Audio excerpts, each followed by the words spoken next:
My name is Ethan Clark, and I'm 40 years old. For 2 decades, I've worked construction, fixing what others break, solving problems with calloused hands and common sense.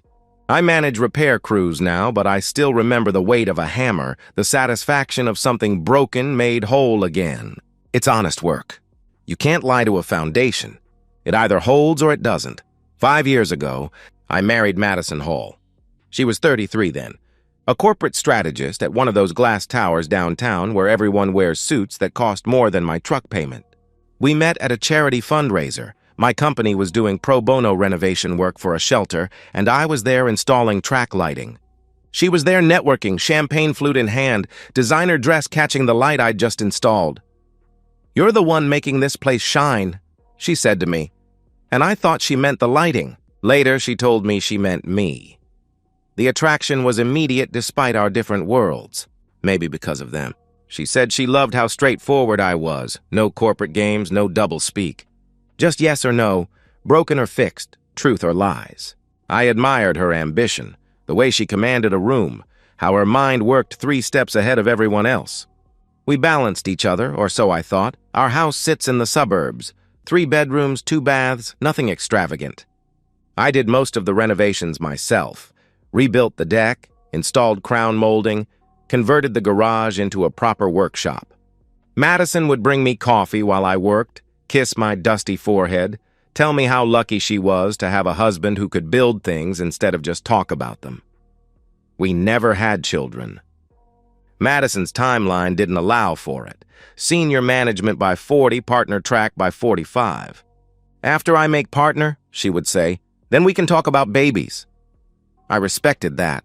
Some men wouldn't, but I've never been the type to force my timeline on anyone else. Our routine was comfortable. I'd leave at dawn for job sites, steel-toed boots and thermal coffee mug. She'd leave an hour later, clicking across our hardwood floors in heels that announced her presence before she entered any room. We'd reconvene at dinner, sometimes home-cooked, often takeout, sharing our days. Her corporate battles, my technical problems, different languages, but we translated for each other. 6 months ago, the translation stopped working. It started with small things. New perfume, something French I couldn't pronounce. Lingerie purchases that never made appearances in our bedroom. She started caring about her appearance in ways she hadn't in years. The gym became religious. Her phone, once casually left anywhere, became an extension of her hand. "New boss," she explained when I asked about the late nights. "Vincent Cox, he's restructuring the entire department."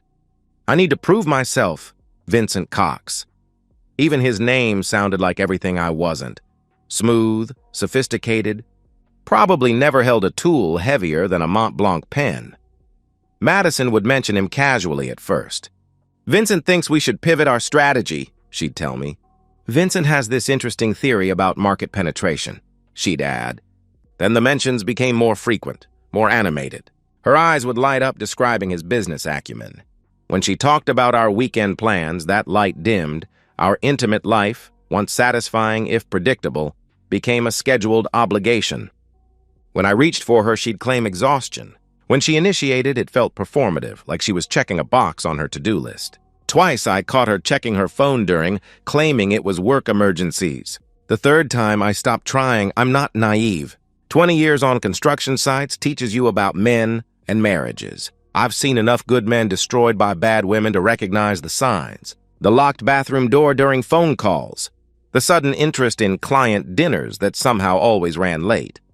The way she'd angle her phone screen away when I entered the room, fingers flying across the keyboard before clicking at dark.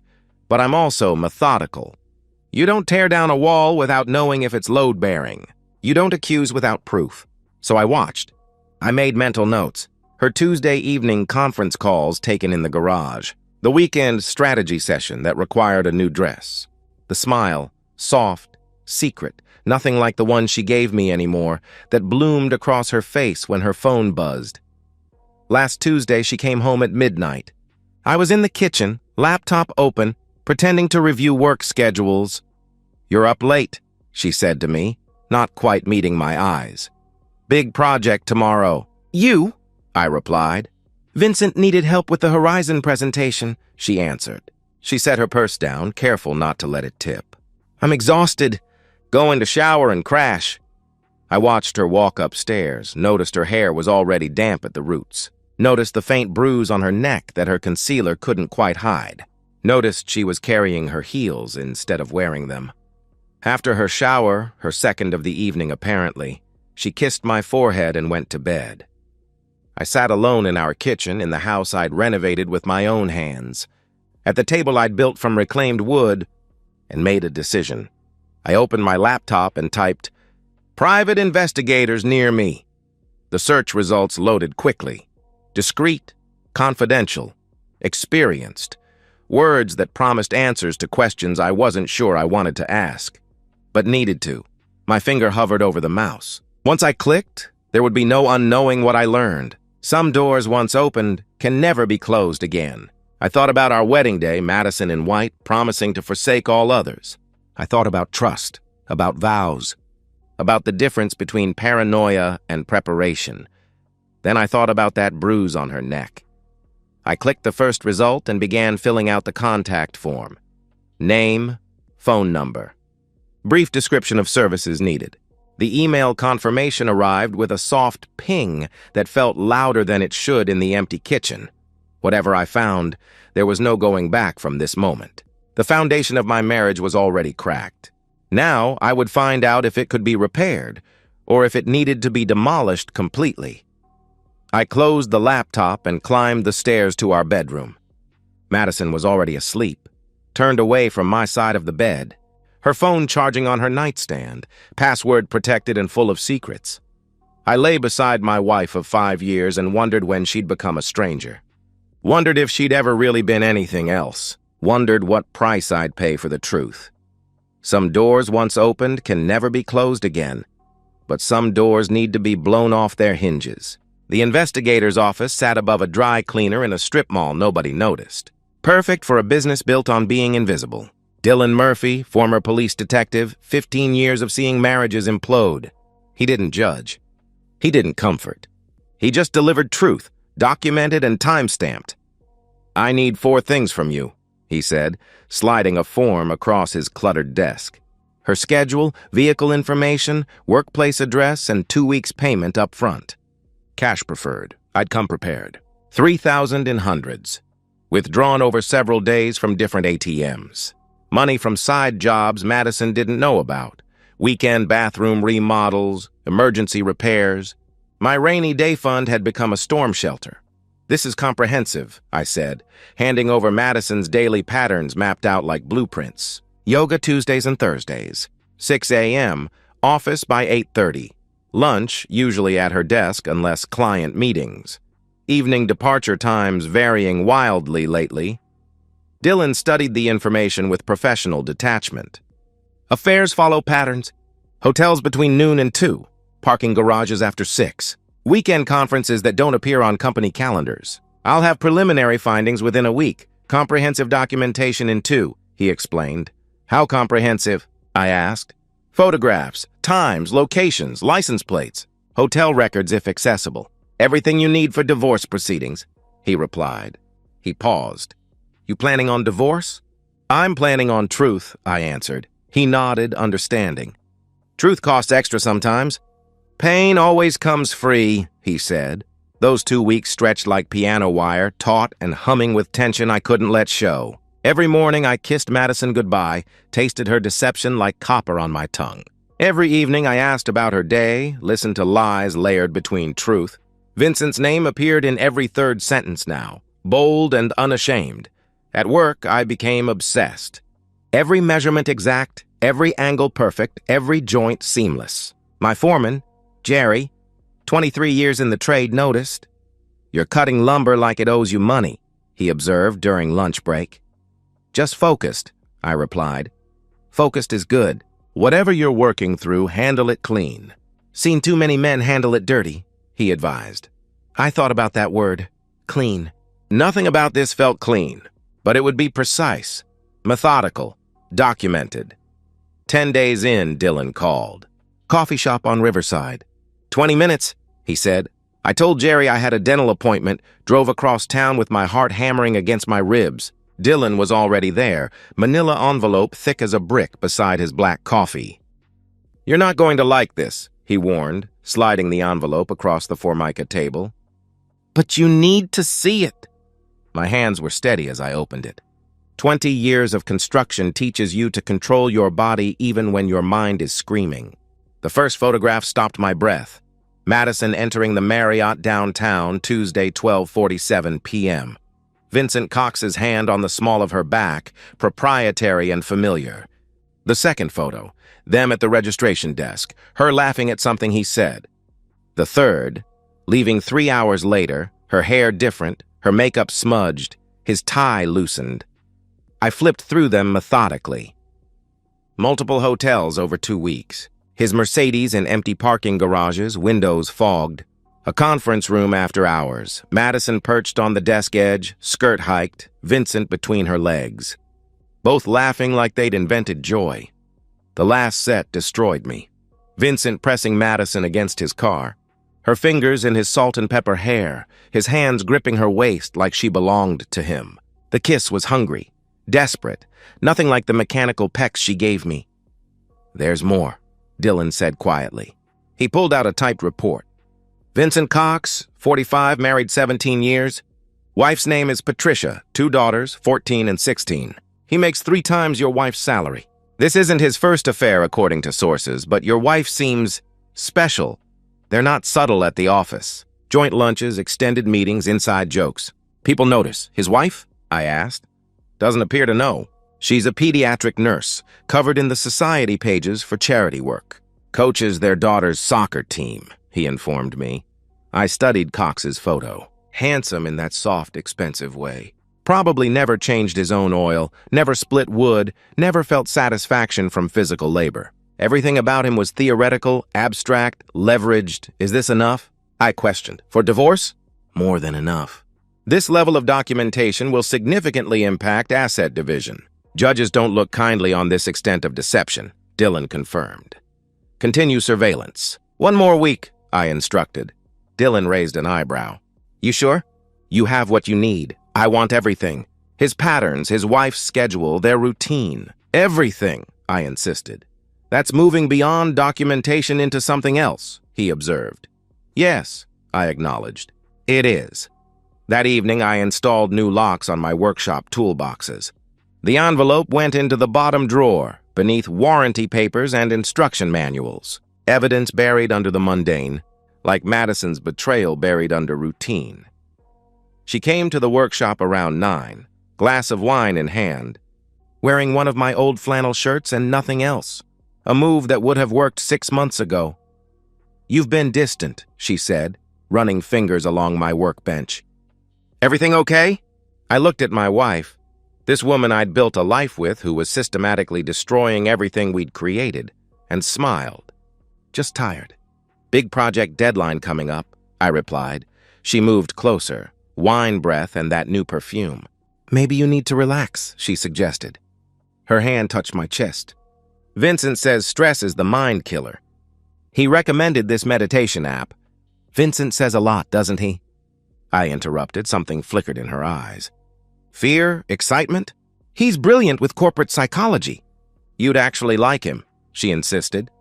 I'm sure I would, I responded flatly. She kissed me then, tasting of Merlot and lies. I kissed her back, thinking of the photos 3 feet away, thinking of her laughing in that conference room, thinking of another man's hands on what I'd thought was mine. Come to bed, she whispered. Few more minutes. Almost done here, I answered. She left, disappointed but not suspicious. I opened my notebook and began writing. Asset documentation, account numbers, lawyer consultation appointment, security system quotes, gun safe specifications. I worked until 2 a.m. planning the controlled demolition of my marriage. Foundation first, then supports, then walls, until nothing remained but rubble and the truth. Madison was asleep when I finally climbed into bed, curled away from me, phone clutched even in dreams. I stared at the ceiling and thought about Dylan's next report, about Cox's wife who didn't know, about 2 daughters who'd lose their father's reputation. I thought about collateral damage and decided I didn't care. She'd made her choice. Now everyone would live with the consequences. My lawyer's office occupied the 20th floor of a downtown high-rise, all glass and ambition. Sarah Winters came recommended by Tony from my crew. His brother had lost everything in his divorce until Sarah took over. "She's a barracuda in Prada," he'd said. "Worth every penny."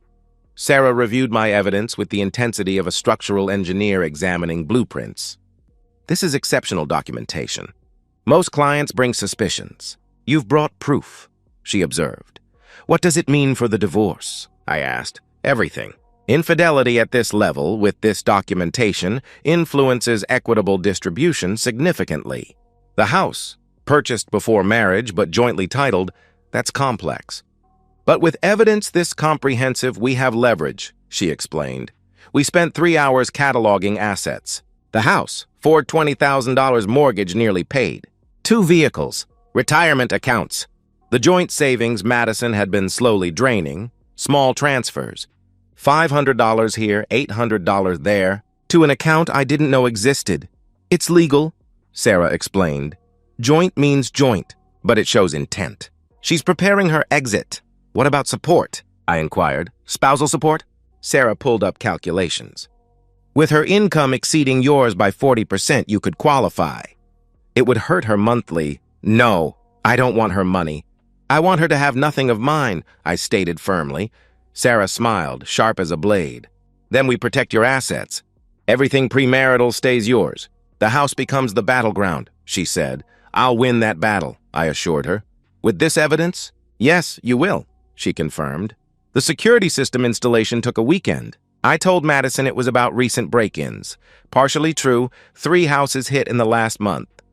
"Seems excessive," she commented, watching me mount cameras. "We have nothing worth stealing." "Peace of mind is worth something," I replied. 8 cameras total. Every entrance, living room, kitchen, hallway, driveway. Cloud backup, motion activation, audio recording capability. I installed them myself, ensuring perfect angles, testing sight lines like a sniper positioning. "The app lets you monitor from anywhere," I explained to her, showing her the interface. "See? You're making coffee." She waved at the camera, playful. If she'd known what those cameras would capture, she would have smashed every lens. The gun safe arrived Thursday. Biometric lock, fire-resistant, bolted to the closet floor. My Glock 19, purchased years ago, cleaned and maintained weekly. The permit current, training documented, everything legal. "Since when are you a gun nut?" Madison asked, finding me organizing ammunition. "Since break-ins increased. Better safe than sorry," I answered. "Vincent thinks guns are compensation for—" she started. "I don't care what Vincent thinks," I cut her off. She studied me, something calculating in her expression. "You've been different lately." "Harder," she observed. "Work stress," I deflected. "Maybe we should talk to someone." "Couples therapy," she suggested. I almost laughed. "Sure, set it up," I said. She never did. Dylan's continued surveillance revealed patterns within patterns. Madison and Cox met Tuesdays and Thursdays consistently, plus Saturdays when she claimed client conferences. The hotels varied, but the timeline didn't. 2 to 4 hours. Room service sometimes, always leaving separately. But the most valuable intelligence came unexpectedly. Cox's wife, Patricia, worked regular shifts at Children's Hospital. Their daughters attended private school, soccer practice Mondays and Wednesdays. Cox himself lived dangerously, using his corporate card for hotels, expensing meals with Madison as client development. "He's arrogant," Dylan observed. "Believes he's untouchable. That's exploitable." I documented everything in a composition notebook, cross-referencing with bank statements, creating timelines. Evidence of my presence at home, receipts, text messages, photos I'd sent Madison of dinners I'd cooked while she was working late. If she tried painting me as absent or neglectful, I'd have proof otherwise. Madison grew bolder as weeks passed. She'd mention Vincent constantly now, testing boundaries. "Vincent's marriage is basically over," she announced one evening, apropos of nothing. "He stays for his daughters, but there's no love there." "That's sad," I commented, not looking up from my laptop. "Is it? Maybe it's sadder to pretend. Maybe honesty is better, even if it hurts," she pressed. "Depends on the honesty," I replied. She came closer, wine glass in hand. Always wine now. Liquid courage. What if someone wanted something different? Something more exciting? She asked. Then they should ask for it, I answered simply. What if they were afraid? She continued. I looked at her then. Really looked. She was building towards something, gathering courage or justification. Fear is just another problem to solve. You identify it, plan around it, execute the solution, I explained. She nodded, disappointed by my pragmatism. She wanted philosophy, got engineering. That night, she tested another boundary. Would you ever consider an open relationship? She asked. No, I answered immediately. Just no. No discussion. She pressed. No discussion needed. I believe in contracts. Marriage is a contract. Terms were clear, I stated. Contracts can be renegotiated, she argued. Or terminated, I countered. She flinched at that, but recovered. Vincent says monogamy is a social construct, she began. I stood up, done with the conversation. Madison, I'm going to say this once. I don't care about Vincent's theories on marriage, society, or anything else. If you want to renegotiate our marriage, get a lawyer. If you want something else, there's the door, I said firmly. I was just talking. Theoretical, she backtracked. Nothing about marriage is theoretical. It either works or it doesn't, I concluded. She dropped it, but I saw the decision crystallizing in her eyes. She wasn't asking permission anymore. She was building justification for something already decided. Jerry noticed my transformation at work. You're different. Quieter, but sharper. Like you're waiting for something, he observed. Maybe I am, I acknowledged. Whatever's coming, you look ready for it, he said. I've been getting ready for weeks, I confirmed. Need backup? He offered. No, this is mine to handle, I declined. He gripped my shoulder. Solidarity among men who work with their hands, who understand that some problems require permanent solutions. The final phase began when I created backup documentation. Every text saved, every email archived, every receipt cataloged. I opened a safety deposit box at a bank Madison didn't know about, stored copies there. If she tried to destroy evidence, I had redundancy. One evening, I sat in my truck outside our house, watching through security cameras as Madison moved through our kitchen. Phone pressed to her ear, gesturing animatedly. Cox, certainly. She was laughing, head thrown back, free in a way she never was with me anymore. I pulled up the audio, listened to her side of the conversation. Thursday works, she was saying. No, he won't suspect. Then laughing, Vincent, you're terrible. I can't wait. The trap was perfect. Cameras positioned, evidence documented, lawyer prepared, assets protected. All I needed was the trigger moment. And Madison was building toward it with every reckless choice. She thought she was planning her liberation. Really, she was architecting her own destruction. Every text, every meeting, every lie added another bar to the cage she didn't know she was building. I put the truck in gear, drove around the block once more, then pulled into the garage. Madison met me at the door, kissed my cheek, asked about my day. I played my part. Tired husband, unaware cuckold, blind to betrayal. Dinner's in the oven, she informed me. I have a late call with Vincent about the Horizon project. On a Thursday night? I questioned. Big presentation tomorrow. Has to be perfect, she explained. Of course, I said. She disappeared upstairs. I sat at the kitchen table, the same spot where I'd hired the investigator, and smiled. She had no idea she was living in a surveillance state of one. No idea that every kiss, every lie, every secret call was building the case against her. The question wasn't if she'd make the fatal mistake. It was when.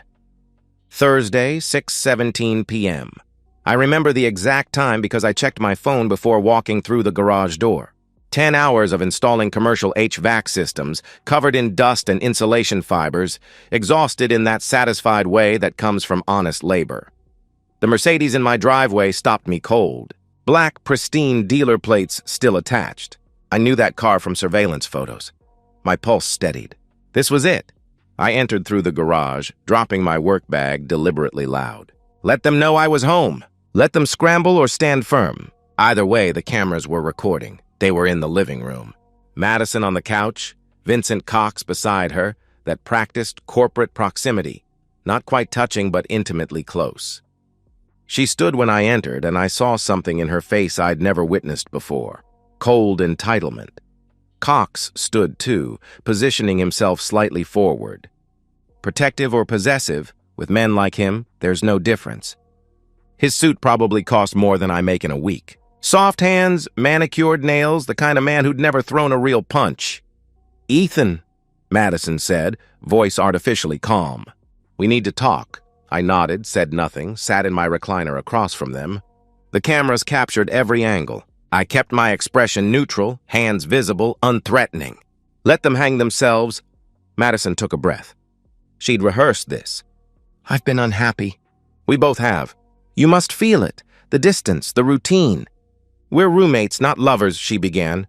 Still, I said nothing. Silence is a tool. Most people can't handle it. "I've found something with Vincent," she continued, emboldened by my calm. "Something exciting, passionate. What we had? It's been over for months." "Years," Cox added, though he'd known my wife for 6 months at most. Madison shot him a look, but continued. "I don't want to hurt you, but I also can't live a lie anymore," she said. "What do you want?" I asked, voice level. She glanced at Cox, gathering courage. "I want honesty.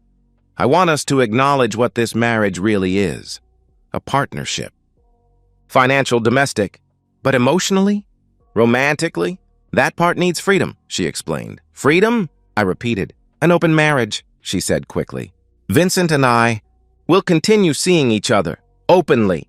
He'll visit, we'll have our time, but I'll still be your wife. The house, our life together, that continues, just expanded." The audacity was breathtaking. I leaned forward slightly. "How often?" I asked. "What?" she responded, confused. "How often would Vincent visit my house?" I clarified. She brightened, mistaking questions for negotiation. "Twice a week? Maybe Saturdays sometimes." "We'd be discreet," she offered. "But not secret?" I pressed. "No, that's the point." "Honesty," she confirmed. "And if I refuse?" I asked. Her expression hardened. "Then we divorce." "And Ethan?" "I'll make it brutal." "I have resources you don't. Lawyers who eat construction workers for breakfast. You'll lose the house, half your retirement, probably pay support despite my salary. I have connections. Influence. I can make your professional life impossible. Construction permits delayed, contracts questioned, reputation destroyed," she threatened. Cox stepped forward, adding his own threat. "Be smart about this, Ethan. Madison's offering you a gift, keeping your life intact while accepting reality. Most men in your position would be grateful," he said condescendingly. "My position?" I questioned. "Look at yourself." "Then look at her. You're a laborer. She's ascending corporate ranks. You fix toilets. She shapes strategies. Did you really think you could keep her?" He sneered. I stood slowly. Both tensed. "Wait here," I said. I walked to my office, retrieved the manila envelope from my briefcase, returned and dropped it on the coffee table with a satisfying thud. "Before you finish threatening me," I said quietly, "you should see what I know." Madison reached for it, confused. I watched her face transform as she opened it. The photos spilled out. Hotels, cars, conference rooms, parking garage embraces, timestamps, dates, locations, weeks of evidence. "What is this?" Her voice cracked. "The truth. I've known for over a month. Hired an investigator the night you came home with another man's mark on your neck. I have everything. Hotels, times, even your credit card records for lingerie you never wore for me," I revealed. Cox grabbed the photos, face reddening. "You had us followed?" "You pathetic," he started. "Documented." "There's a difference. My lawyer has copies. So does my safety deposit box. Cloud storage too," I corrected. "This is illegal." Cox stepped toward me, aggressive. "You can't," he protested. "Can't what? Protect myself? Document infidelity?" "Everything was obtained legally. Public spaces, no expectation of privacy," I explained calmly. "You think this changes anything?" Madison's voice turned vicious. "So we had an affair. Happens every day." "I still get half in the divorce," she argued. "No, you don't. Check the prenup you signed, infidelity clause." "You get nothing of premarital assets." "The house? Purchased before marriage. My retirement? Protected. You'll leave with what you brought. Your clothes and your boyfriend, I informed her. Cox moved closer, fists clenched. Listen, you blue-collar piece of... he snarled. Stop! I commanded, voice ice cold. Think very carefully about your next move. Is that a threat? He challenged. It's advice. You're in my house with my wife threatening me. The cameras are recording everything. Your affair admission, Madison's ultimatum, your aggression. You really want to add assault? I warned. Cox laughed, that entitled sound of someone who'd never faced consequences. Cameras? You think you're smart? I'll have them subpoenaed, suppressed. He blustered. Try it, I said simply. He snapped, shoving me hard. I stumbled back but didn't fall. 20 years of physical labor versus a lifetime of golf? Not much contest. Vincent, don't, Madison warned. But Cox was beyond reasoning, humiliation overriding intelligence. He came at me again, arm cocked back. I drew the Glock from my waistband, smooth, practiced. Cox froze mid-swing. Back up, now, I ordered. You won't shoot, he said, but his voice wavered. I'm a licensed carrier defending myself in my own home against an aggressive intruder who's already assaulted me. The cameras will show you attacked first. Back up, I repeated. Cox's face cycled through rage, fear, calculation. Then he made his mistake, lurching forward, maybe for the gun, maybe just momentum. I fired twice. Right thigh, left calf. Dropping shots, not killing shots. The sound was catastrophic in the enclosed space. Cox went down screaming, blood spreading across my hardwood floors. Madison screamed too, dropping beside him, hands pressing on wounds. I set the gun on the bookshelf, pulled out my phone, dialed 911. 911, what's your emergency? The dispatcher answered. This is Ethan Clark, 421 Maple Drive. I've just shot an intruder in self-defense. One man, 2 gunshot wounds to the legs, conscious and breathing. Send ambulance and police, I reported calmly. Is the weapon secured? She asked. Yes. I'm cooperating fully, I confirmed. Madison was sobbing, Cox moaning. Blood pooled around them, seeping into wood I'd personally installed. How could you? Madison wailed. You shot him! He attacked me in my own home, after admitting to an affair with my wife, after threatening me. It's all recorded, I stated flatly. You planned this, she accused. No, you planned this.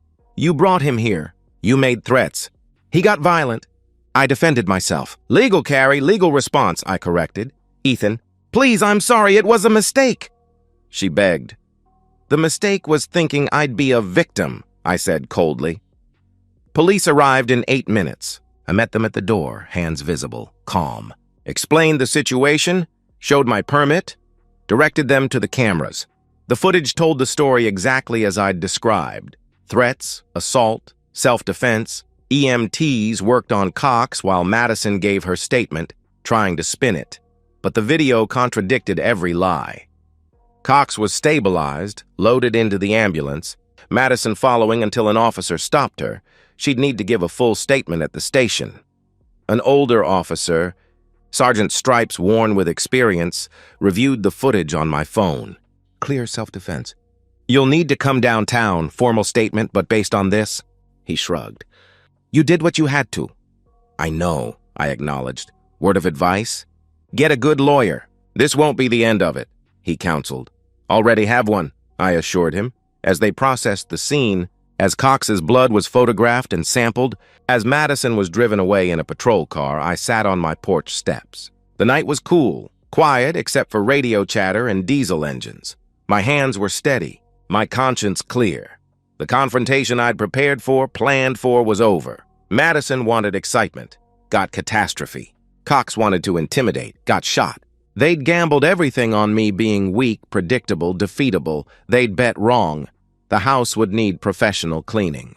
The floors might need replacing, blood soaks deep into wood.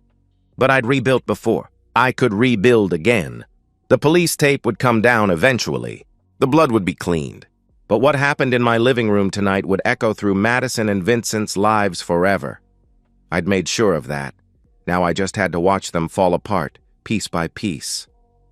3 months later, the dust had settled into a new landscape I'd carefully orchestrated. The divorce finalized in record time. Sarah Winters presented our case. Surveillance documentation, financial records, security footage of the confrontation.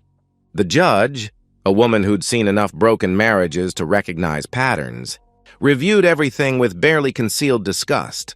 Mrs. Clark, the judge addressed her, using Madison's soon-to-be former name, the evidence of infidelity is overwhelming. Combined with the attempted coercion documented on video, I find no grounds for equitable distribution beyond standard marital assets. Madison got nothing. The house remained mine, my retirement untouched. She walked away with her personal belongings, her car, and whatever remained in her secret account. About $12,000. "This isn't fair," Madison whispered to her lawyer, loud enough for me to hear. Fair. As if anything about our marriage's destruction had been fair. Vincent Cox's situation unfolded like a demolition in slow motion. I'd ensured his wife Patricia received everything: photos, videos, hotel receipts, the complete investigation file. Dylan delivered it personally to her office at the hospital, professional and discreet. The divorce filing came within a week. Patricia Cox wasn't just heartbroken. She was methodical.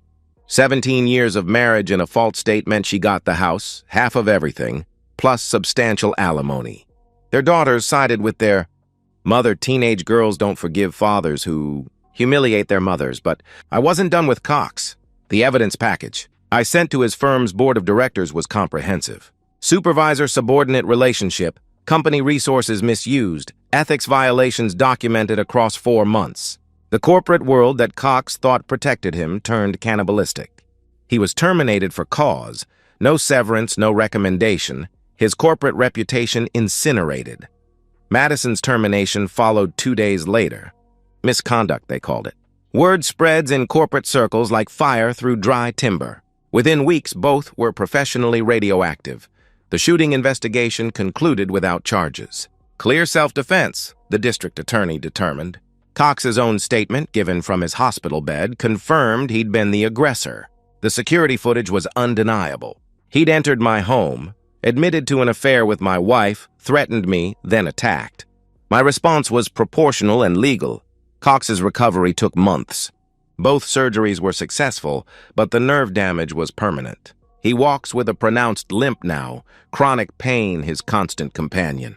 The physical therapy bills alone destroyed what remained of his finances after the divorce. He tried a civil suit, excessive force, emotional damages. His attorney withdrew after reviewing the security footage. No lawyer wanted to argue that a man who'd attacked someone in their own home deserved compensation for getting shot. Madison tried reaching out multiple times. Texts I didn't answer. Emails I deleted. She appeared at job sites twice before I had security remove her. The last time she looked hollow, designer clothes replaced with department store basics. BMW traded for a used Honda, the Polish gone. "I just want to talk," she pleaded as security escorted her away. There was nothing to say. She'd made her choices. Now she lived with them. Through mutual acquaintances, I learned she was working retail at a shopping center 40 miles away. Corporate strategy to folding clothes. A devastating fall for someone who'd measured worth in titles and salaries. Cox reportedly moved to another state, taking contract work, living in a one-bedroom apartment. Their great passion, which had seemed worth destroying everything for, couldn't survive the wreckage it created. I sold the house 6 months after the divorce. Too many ghosts walking those halls, too much history soaked into the foundation. The new place is smaller, cleaner, a fresh build with no memories embedded in the walls. I did the renovations myself. Workshop in the garage, deck overlooking woods instead of suburbs, everything exactly how I want it. Work continued as it always had. My crew never asked for details, but the respect in their eyes told me they knew enough. Jerry mentioned once that Madison had called the office trying to reach me. "What'd you tell her?" I asked him. "That you were unavailable." "Permanently," he replied. "Thanks," I said. "Man protects what's his." "Nothing to thank me for," he responded. The dating question came up eventually. Friends suggested setups, co-workers mentioned sisters or cousins. I went on a few dinners. Pleasant women who deserved someone without my specific damage. I was honest about being divorced, vague about details. When they pushed for more, I'd excuse myself politely. Trust, once shattered, doesn't rebuild easily. I kept one photo from the marriage, our wedding day, both of us young and believing in forever. It sits in a locked drawer I rarely open, evidence of who I used to be. That version of me trusted completely, loved without reservation. Believed vows meant something. That man died in my living room the night Madison brought Vincent Cox to my home. The man who emerged is different, harder, strategic. I watch for signs now. Locked phones, new perfumes, sudden changes. Maybe that's paranoid. Or maybe it's wisdom earned through pain. I've learned to verify rather than trust, to document instead of assume, to protect myself first. Some nights, I think about the path that led here. Madison's boredom transforming into betrayal, Cox's arrogance becoming his destruction. My own evolution from trusting husband to methodical strategist. Different choices would have led to different outcomes. Madison could have asked for divorce honestly. Cox could have pursued someone single. I could have confronted her early, maybe salvaged something. But we all chose our paths. Madison chose excitement over stability. Cox chose another man's wife over his own family. I chose evidence over ignorance, preparation over surprise, justice over forgiveness. The last time I saw Madison was at the courthouse finalizing paperwork. She looked diminished. Cheaper clothes, exhaustion written in every line, the confidence that once commanded rooms completely extinguished. She tried to speak, opened her mouth to form words that would never matter. I turned away before the first syllable. There was nothing left to say. She'd wanted an open marriage, thought she could dictate terms, believed I'd accept humiliation rather than fight. Instead, she got exposed, divorced, destroyed. Cox wanted to intimidate me in my own home. Instead, he got 2 bullets, a permanent limp, and a ruined life. They'd gambled everything on me being weak. They'd lost everything learning I wasn't. Now, at 41, I'm alone but not lonely. Free but not careless. The house is mine, bought with cash from the sale of the old place. The job is steady, honest work that builds rather than destroys. My reputation is intact. The man who handled his business, protected what was his, refused to be a victim. Sometimes people ask if I regret how it ended, if I'd do anything differently. I documented the truth, I tell them. I protected myself. I ensured consequences. I regret nothing. Madison Hall thought she'd found passion worth any price. Vincent. Cox thought he could take what wasn't his without consequence. They learned that some prices are too high, some consequences are permanent, and some men refuse to break. I'm Ethan Clark. I fix things for a living. When my marriage broke beyond repair, I didn't try to fix it.